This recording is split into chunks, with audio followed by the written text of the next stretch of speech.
Hello, friends. It's delightful to see you again. Welcome back to the Gallery of Curiosities. I'm once again your humble host and caretaker, Leopold. You might notice that the chorus is feeling particularly jazzy tonight. Don't get in its way as it shuffles around the gallery, and be thankful it isn't employing the horn section. There isn't a spit valve on Earth that can contain its effluence. I've been taking a mail-order course in necromancy. It seems an efficient way to get more listeners. Recycling of sorts. The postage, though, is murder, and trying to cram a cadaver into a priority mailbox to turn in one's failed homework assignments is almost not worth the effort. But I persevere. Author Brian K. Lowe has been writing since he was a child, the same time during which he was devouring comic books and traveling to Mars with Edgar Rice Burroughs. A graduate of UCLA, Brian lives in Southern California with his wife. He works as a paralegal in securities law. His science fiction trilogy, The Stolen Future, is available from Digital Fiction Publishing. He blogs at brianklowe.wordpress.com. His exhibit is entitled The Quick and the Dead.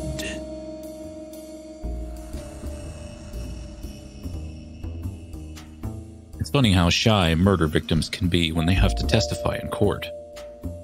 An entire case fell apart once just because the victim had been pushed down a flight of stairs and his neck wouldn't sit right on his shoulders. He was too embarrassed to testify. But when I found Sabrina lying on the floor, her beautiful face hadn't been marked at all. Now there was a tear in her dress over her heart, but not much blood. Professional job. I put my thumb on her wrist to check her pulse and got the zip. She was still warm. Not surprising, since she'd only called me, begging to come over half an hour ago. Getting there as soon as possible after the soul takes its bow makes resurrection easier. Of course, my job would be even easier if I got there before that, but it never works out that way. I'm always 5 minutes too late. That's why I took that correspondence course in necromancy. I may not be the best private eye in town, but I'll give it all I got. A lot of guys won't touch a corpse. Me? I don't do divorces. I hauled the chicken blood out of my bag and started sprinkling it around. The cops would call it tampering with evidence, but hell, I was about to tamper with the victim. I finished sprinkling the blood and ground up some crushed herbs. I mixed in a drop of blood. It made a real nice paste. With soap and water, it would come right off the body later when the undertaker finally had a chance to do his job. Until then, it had to stay on. I swabbed the mixture on Sabrina's forehead, up high where her hair would fall down and hide it. The body twitched, making me jump. I stood up so I wouldn't be touching her when I started to chant. Just in time, I remembered to turn off the radio. Now, don't ask me what I was saying. They told me it was from somewhere down in the Caribbean. All I know is what I heard on the phonograph records they sent me, and what I saw in the picture they sent along of one poor slob who got it wrong. And depending on the angle, he looked like a goat, a block of cheese, or Lake Michigan. I had repeated that chant over and over, without the chicken blood, for 2 weeks, until I got it absolutely right. Sabrina opened her eyes and made a noise like a mouse that has just seen the trap sprung and knows that bar is coming down. I tried to smile reassuringly, but my face paint must have scared her. For a second, she didn't know if she'd come back or just kept on falling till she reached the hottest nightclub of them all. It's okay, Sabrina. I held her shoulders until she could get her body back under control again. Some people have trouble readjusting, especially if they die violently. My very first resurrection was a guy who'd been shot in the gut, Not only did I get blood on my second-best shirt, he gave me a black eye that didn't fade for weeks. "How long?" she whispered, her voice papery. "How long?" I repeated. "How long were you dead?" "No." She seemed to be having trouble breathing, and not surprisingly. It takes effort at first to remember to do that, but it's tough to talk if there's no air in your lungs. "How long will I be like this?" This is the hardest part. I took a deep breath. It depends. I got to you real fast, and there doesn't seem to be any gross physical damage. You'll probably last a while, 3, maybe 4 weeks, longer if you stay cold, and if you keep away from dead things. "What?" She shook her head, trying to clear it. I gave her a hand up. "You can't go near any dead animals," I said. "It's one of the rules. Anytime you get too close to something dead or made from dead animals, it's like grounding an electrical circuit. It'll steal away some of the life that's still sticking to your body. The bigger the animal or the object made from an animal, the more life it steals away. You stand next to another human corpse, for instance, you'll keel right over. And don't even think about eating meat." I got to my feet and reached into my bag for a towel to wipe my face, which reminded me of one last thing. "By the way, don't wash that mark off your forehead." She reached up automatically to touch it, but I caught her hand. "If it gets wiped off, you'll die instantly." "Oh." Her eyes lost a little of their shine as she mulled that over. "What happens now?" "We call the cops. Did your killer touch the phone?" She shook her head. "Not that I saw. I mean, he could have. After." "Yeah." I took out a handkerchief and used it to pick up the phone. You can't wear gloves when you do this kind of work, but there was no sense in leaving my prints all over the place for the lab boys to find. I dialed LAPD homicide. They knew me there. I gave them the address and hung up.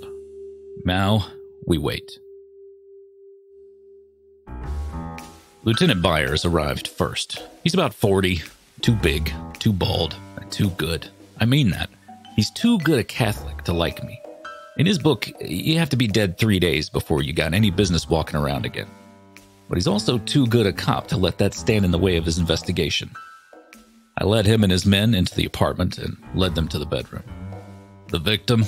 He nodded at Sabrina. "Yeah, she was dead when I got here, but just barely." Sabrina started to say something, but I waved her quiet. "We'll let the coroner decide that. You talked to her?" And just when she came back, she asked how long she'd been here. Byers grunted. "And by law, nobody's supposed to talk to the dead before the official post-mortem statement. But then, the dead don't much care about the law. Tell her to get back on the floor. We'll need to take pictures." I looked at Sabrina, motioning her to do what Byers said. I was careful not to say another word to her. I was already walking on thin ice. "That's how she looked," I said. Byers was still shaking his head. Luckily, the lab boys arrived right then with the photographer. We stood back and let them do their job. It was a long time before they were finished, and I could tell Sabrina wasn't happy when Byers finally told her she could get up. It was the first time he'd spoken to her directly, but now he had a room full of witnesses. "Just sit there on the bed, ma'am, if you would. I know this is going to be tough, but you'll make it through." Byers stood in front of her, taking notes. "Name?" "Sabrina Defoe." Byers' eyebrows lifted a fraction, but he wrote it down. "Do you live here, ma'am?" She smiled crookedly. "In a manner of speaking, I suppose." She was a cool one. "This is important, ma'am, so think carefully. Did you see who killed you?" I was standing behind and to the left of Byers, next to the window under which I had found Sabrina. There were at least half a dozen cops between me and the door. Sabrina flicked her eyes at me, then at the cops. Then she jumped up into the middle of that crowd at Bluecoats and started screaming like a fire alarm. "Yes, he did it!" Son of a gun, she was pointing straight at me.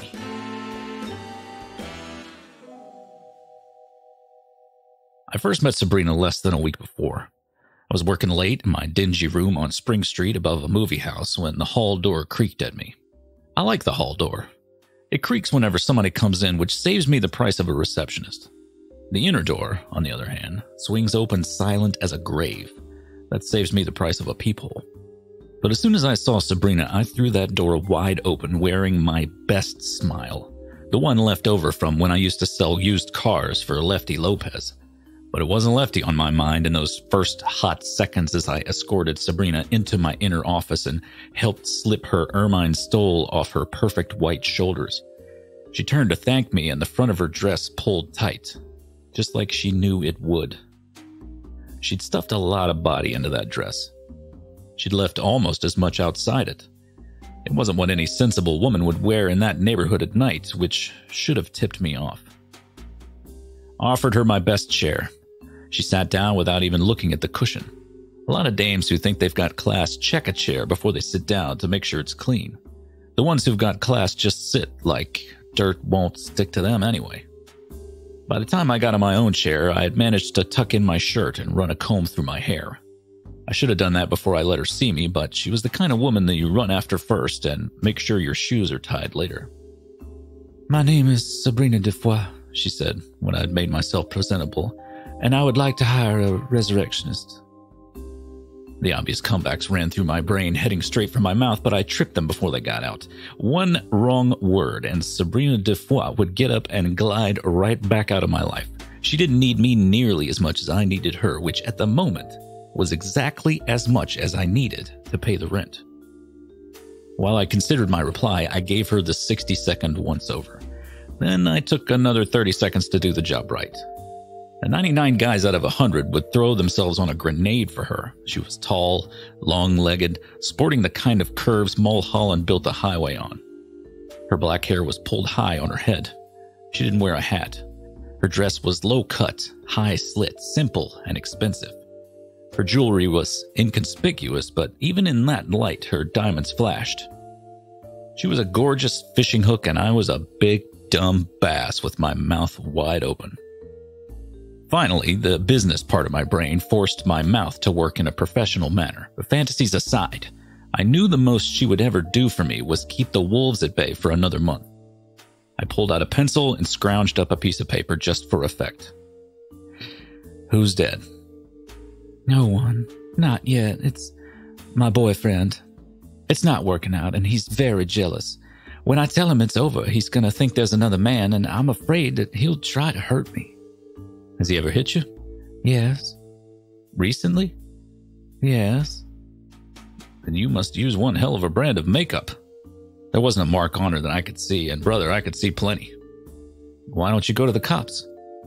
"My boyfriend is Mark Gold," she purred, and looked away suddenly as if she didn't want to watch my face. She knew how I'd react. Mark Gold had fingers in the movies, oil, cars, and government on every level. There was talk that he was the reason the Eastern Syndicate had never gotten its claws into Hollywood.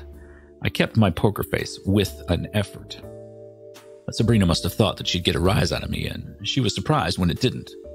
Her eyes searched my face, trying to decide if I was the coolest PI in town or the dumbest.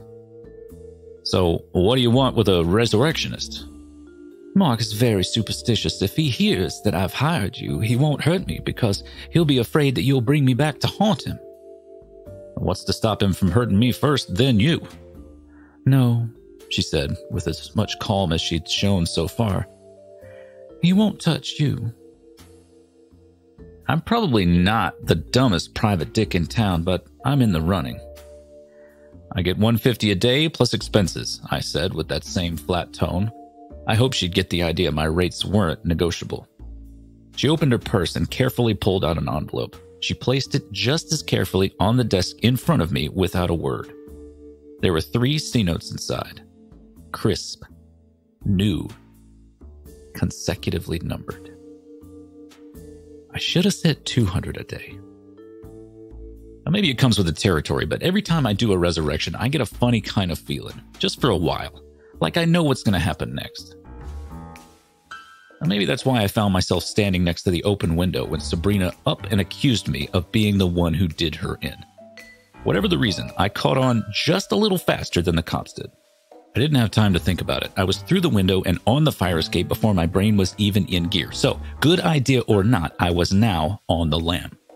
Suddenly, the room behind me was a riot. The cops jump-started into action by my escape. I heard Byers' voice over all of them, shouting at somebody to take the stairs and try to cut me off on the ground. I got lucky there. They had to be careful following me until they were sure I didn't have a gun. By the time I heard the first footsteps on the metal behind me, I was 2 stories down and running for my life. I wasn't worried they would shoot. This wasn't a movie. They knew they couldn't hit me through the grill work, and besides, they didn't have anything on me. Byers wouldn't shoot me just because I was running away. At least not until he had a clear shot. A bullet slapped the concrete at my feet and zinged away, the echoes bouncing back and forth across the alley. I dived into the shadows, and hitting me became a matter of luck. I ran out of the alley and headed downtown, wiping my face. For such a classy dame, Sabrina hadn't staked her claim in a very nice neighborhood. There weren't many people out, and those who weren't paying much attention to me. Being LA, there also weren't any cabs around, and since I knew Byers would be looking for my Plymouth, for now, I had to walk.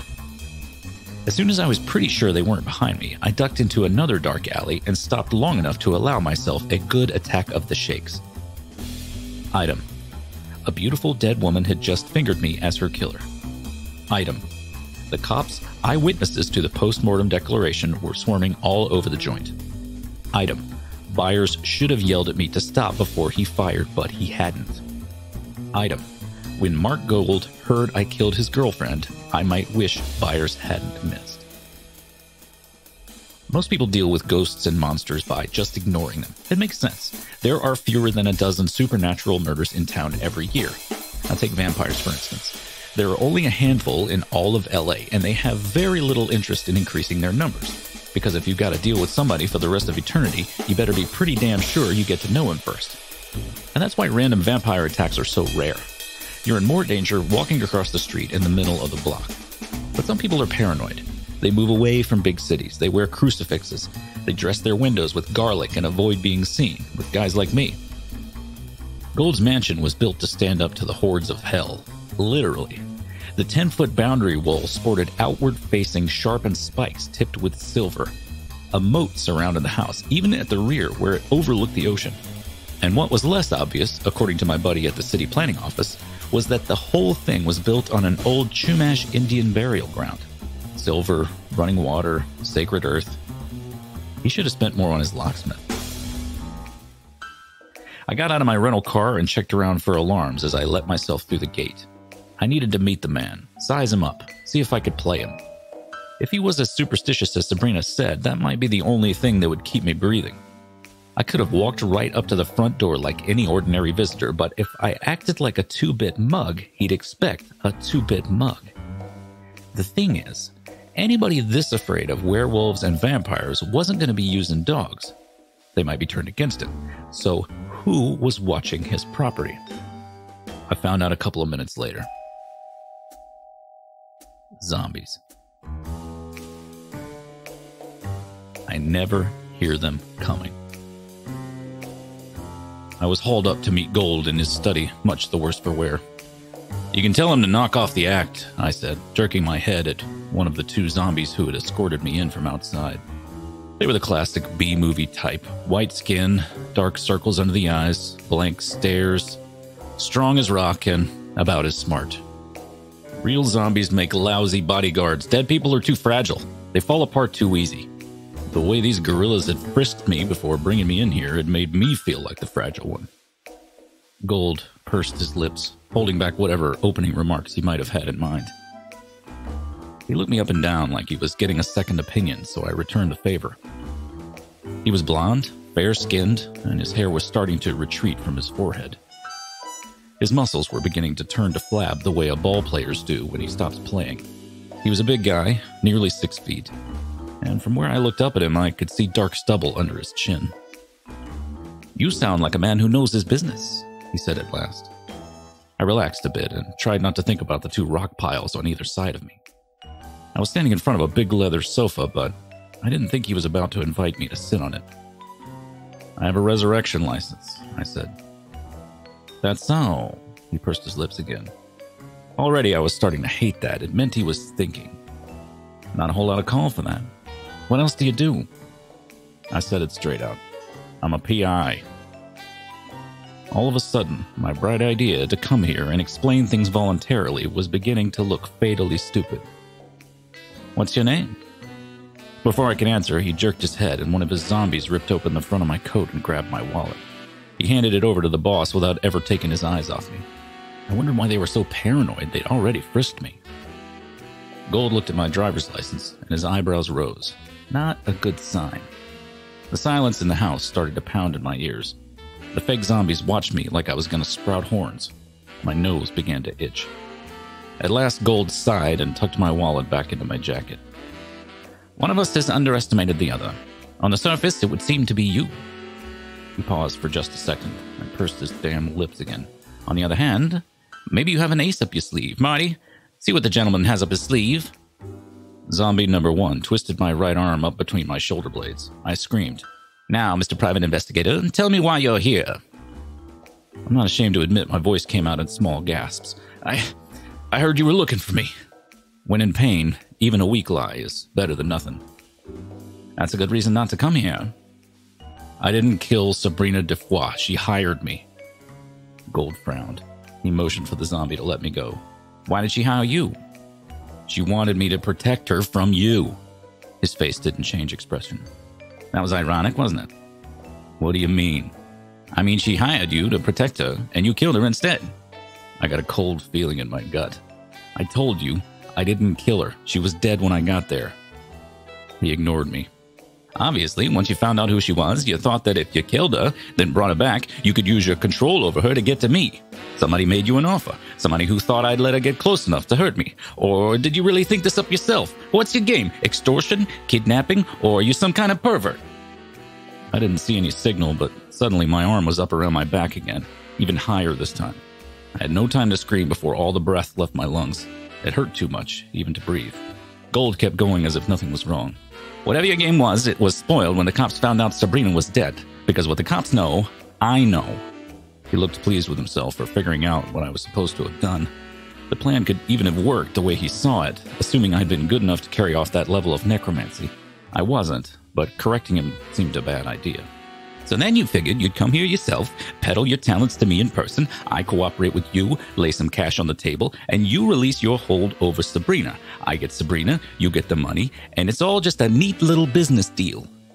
My field of vision was getting black around the edges as his voice got low and serious. Well, let me tell you how your little scheme is gonna work out. I was rapidly losing interest in anything that didn't involve air. You're gonna summon Sabrina right here, right now. And then you're going to release your hold on her, and then we'll discuss your reward. Who knows? He rose and walked around the desk to stare out at the ocean. Maybe it'll work out better this way. She always did talk too much. I tried to say something, but I couldn't. Gold waved a hand and his gorilla let me go. I groaned from the sudden release, gulping air and working my arms slowly, trying to bring back the circulation and work on my story. I figured Gold would have his facts screwed up, but this... I can't summon her back here, I gasped, finally, rubbing my shoulder. You've got too many defenses. She'd never get past the running water by herself. What do you mean by herself? I mean that I've got to go and get her and bring her back myself. Even if she could hear me at this distance, the crosses and the running water would scare her away. I was lying for all I was worth. She might run, and then nobody'd be able to control her. He watched me carefully for half a minute. All right, go and get her, and bring her back here. I'll be waiting. He didn't send any of his boys with me. He didn't even bother to tell me what would happen if I didn't come back. If you're really tough, you don't need to shout it. Just the same, I was grinning when I left the house. I couldn't summon Sabrina or make her do anything dead she wouldn't have done alive. In fact, I couldn't make her do anything at all. But I wasn't about to let Gold know that. My problem was that he wanted me to return his property, and I didn't think she was going to come willingly. Kidnapping's not my meat, but I couldn't run from Gold, and the cops would only lock me up. So I got a cup of joe and set myself up to watch her apartment. Her lights were on. I could have gone up, but all she had to do was not let me in. I'm in no shape to go kicking down doors and dragging screaming dead women down the stairs. I didn't think Gold would appreciate it either, but I doubted Sabrina expected me to come back, and her being a nightclub kind of girl, I figured she'd come to me. At that point, if she didn't cooperate, I might have to get a little rough. In about half an hour, the lights went out in Sabrina's place. I tossed out the cold coffee and threw the cup into the back seat. I started the engine while she was on the way down, nursing it in a low idle. I bent forward without meaning to, waiting for her to appear in the doorway. Sabrina reached the street wearing nearly the same outfit she'd worn when I first met her, except the dress was a darker shade. Her skin shone like she was in a spotlight instead of streetlights. She was still waiting patiently for her cab when I drove up next to her. She didn't recognize me until I leaned over and called her name. If she was surprised, she didn't show it. She looked away like I was some bum asking for a dime. "Your boyfriend's looking for you." "I don't have a boyfriend," she replied, watching for her cab. "That's not how he sees it. If I don't bring you back, you know what's going to happen to both of us?" Without another word, she opened the door and got into the car. The gate opened before I came to a full stop. I drove through slowly because I still wasn't sure exactly what kind of reception we were headed for. Nobody came out to question us, so I drove right up to the front door. A guy dressed like a butler opened it. No zombies. He let us in and took our coats, and then he took us to Gold. Nobody frisked us this time. "Sabrina!" Gold held out his arms like he was expecting her to run right up to him. "I thought I had lost you." I almost believed he was sincere. Sabrina started to step forward, then hesitated as she realized she didn't have to do what he said anymore. Gold's smile fell a little bit, and he shot me a look that said I was responsible. I shook off the urge to shrug. "Sit down," he said to me. "You too, Sabrina." He pointed to the big leather sofa. "Go to hell, Mark." Without a word, he shoved her onto the sofa with one hand. Then he leaned back against his desk, smiling down at us. You might find this funny, but I didn't feel like laughing. "You know, this could have gone much more easily on you. Originally, the plan was to frame you for Sabrina's murder so that she and I could leave the country. You see, Sabrina's past is about to catch up with her. It's a federal problem, so there was nothing I could do. But if she were dead," he shrugged. "No Sabrina, no problem. But then you went and killed her. I guess I can't blame you. Sabrina is quite the mistress at squashing men. You must have merited a real putting down when she was finished playing with you." His voice hardened at the last phrase, and Sabrina shrank further into the leather sofa. "So then you came to me, figuring that getting on my good side was your only chance to live," he nodded. "A good plan, but flawed." "How come?" "Because I don't have a good side." I looked at Sabrina, stalling for time, but she was trying to sink through the leather couch.